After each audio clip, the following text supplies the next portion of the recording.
جی السلام علیکم، بسم اللہ الرحمن الرحیم۔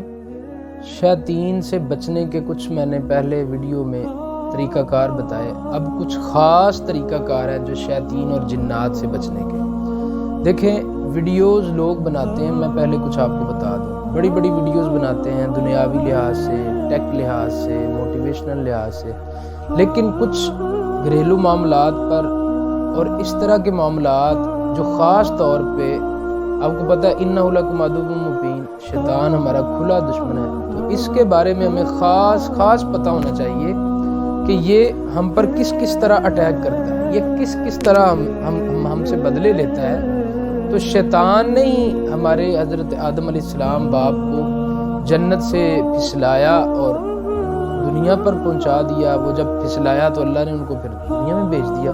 اس لیے شیطان سے بچنے کے طریقے ہمیں ضرور آنے چاہیے۔ اس لیے میں نے ایک اور ویڈیو آپ کے لیے چھوڑ رہا ہوں کہ نبی اکرم صلی اللہ علیہ وسلم نے فرمایا کہ شیطان کے وسوسوں سے بچنے کا خاص طریقہ، اگر تمہیں شیطان کی طرف سے کوئی وسوسہ آئے وَإِمَّا يَنزِغَنَّكَ مِنَ الشَّيْطَانِ وَإِمَّا يَنزَغَنَّكَ مِنَ الشَّيْطَانِ نَزْغٌ فَاسْتَعِذْ بِاللَّهِ إِنَّهُ هُوَ السَّمِيعُ الْعَلِيمُ۔ جب تمہیں شیطان کی طرف سے کوئی وسوسہ آئے تو تم پڑھو اعوذ باللہ من الشیطان الرجیم، یعنی میں اللہ کی پناہ مانگتا ہوں۔ جب کسی جگہ قیام کرنے کا ارادہ ہو تو کلمات تامہ کے ذریعے تمام مخلوق کی برائی شر سے اللہ تعالیٰ کی پناہ طلب کرنی چاہیے۔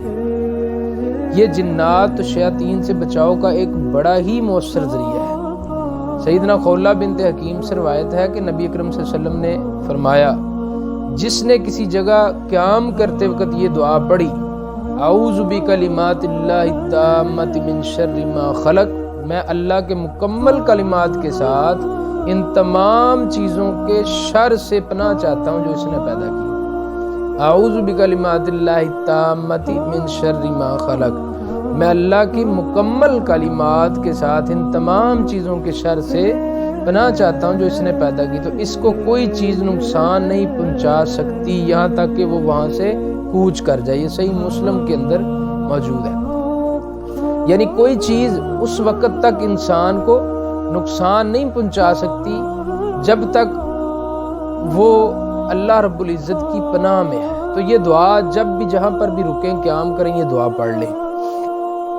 یہ اعوذ بکلمات اللہ التامۃ من شر ما خلق یہ بڑی ہی آزمودہ دعا ہے، جس نے بھی پڑھی ہے اللہ نے اسے نقصان سے بچایا۔ شیاطین ایک اور صورت میں بھی انسان پر حملہ کرتے ہیں۔ جب انسان سخت پریشانی خوف کے عالم میں ہو تو اسے جنات شیاطین سے اللہ تعالیٰ کی پناہ مانگنی چاہیے، کیونکہ جب انسان سخت پریشانی اور خوف کے عالم میں ہوتا ہے اس وقت بھی انسان کے جسم کے اندر شیاطین داخل ہو جاتے ہیں، شیاطین انسان کے جسم کے اندر آ جاتے ہیں، جنات آ جاتے ہیں خوف کے عالم میں بھی۔ اس وقت بھی آپ کو یہ کلمات پڑھنے چاہیے، وَقُلْ أَعُوذُ بِرَبِّكَ مِنْ هَمَزَاتِ الشَّيَاطِينِ وَأَعُوذُ بِكَ رَبِّ أَنْ يَحْضُرُونِ، اور کہو کہ اے پروردگار میں شیطانوں کے وسوسوں سے تیری پناہ مانگتا ہوں، اے پروردگار اس سے بھی تیری پناہ مانگتا ہوں، میرے پاس حاضر ہوں۔ یعنی اللہ کی پناہ مانگنی چاہیے، یہ ایک خاص طریقہ کار ہے۔ انسان کا ایک دن میں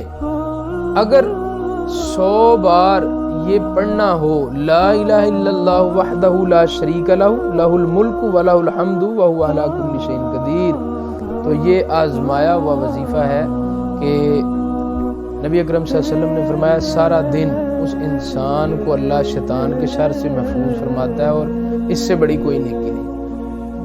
ایک بزرگ ہیں، انہوں نے ایک واقعہ بتایا تھا کہ ایک جن کو وہ نکال رہے تھے کسی آدمی کے اندر سے، تو اسے کہا کہ تم نکل کر اس سے میرے اندر آ جاؤ، تو جن نے کہا ٹھیک ہے بھائی، تو انہوں نے لا الہ الا اللہ وحدہ لا شریک لہ یہ 100 بار پڑھا ہوا تھا۔ جن کہنے لگا کہ میں آپ کے اندر داخل نہیں ہو سکتا۔ میں کہا کیوں؟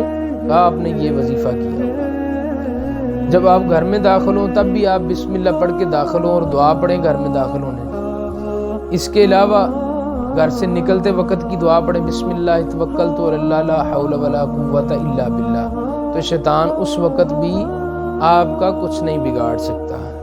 اور اس کے علاوہ واش روم میں جانے کی میں نے آپ کو بتایا، اس کے علاوہ جب انسان میاں بیوی یا آپس میں مباشرت کرتے ہیں اس وقت بھی شیطان ان پر حملہ کرتا ہے، تو اس وقت بھی دعا پڑھنی چاہیے، بسم اللہ اللہم جنبنا الشیطان وجنب الشیطان ما رزقتنا۔ تو اگر اللہ تعالیٰ نے ان دونوں کے لیے اس وقت کوئی اولاد مقدر فرما دی تو وہ شیطان اس کو کبھی ضرر نقصان نہیں پہنچا سکتا جب میاں بیوی یہ دعا پڑھ لیتے ہیں۔ تو یہ کچھ خاص وظائف ہیں جب انسان انتہائی غصے کے وقت ہوتا ہے۔ عدی بن ثابت سے روایت ہے کہ نبی اکرم صلی اللہ علیہ وسلم نے فرمایا دو آدمی آپس میں گالم گلوچ کر رہے تھے، تو آپ نے فرمایا کہ مجھے ایسا وظیفہ آتا ہے کہ ان کا غصہ ختم ہو جائے گا، تو یہ پڑھے فوراً، آپ نے فرمایا پڑھے اعوذ باللہ من الشیطان الرجیم۔ تو اعوذ باللہ پڑھنے سے انسان کا غصہ جو ہے یہ فوراً ختم ہو جاتا ہے، اور جب انسان غصے میں ہوتا ہے اس وقت شیطان اس پر خاص طور پر حملہ کرتا ہے۔ تو یہ کچھ وظائف ہیں، ان کو یاد کر لینا چاہیے اور ان پر عمل کرنا چاہیے۔ جب ہم اس کو اپنی زندگی میں امپلیمنٹ کریں گے تو انشاءاللہ شیاطین کے شر سے اللہ ہمیں محفوظ رکھے گا۔ اپنا خیال رکھیے گا۔ جزاک اللہ۔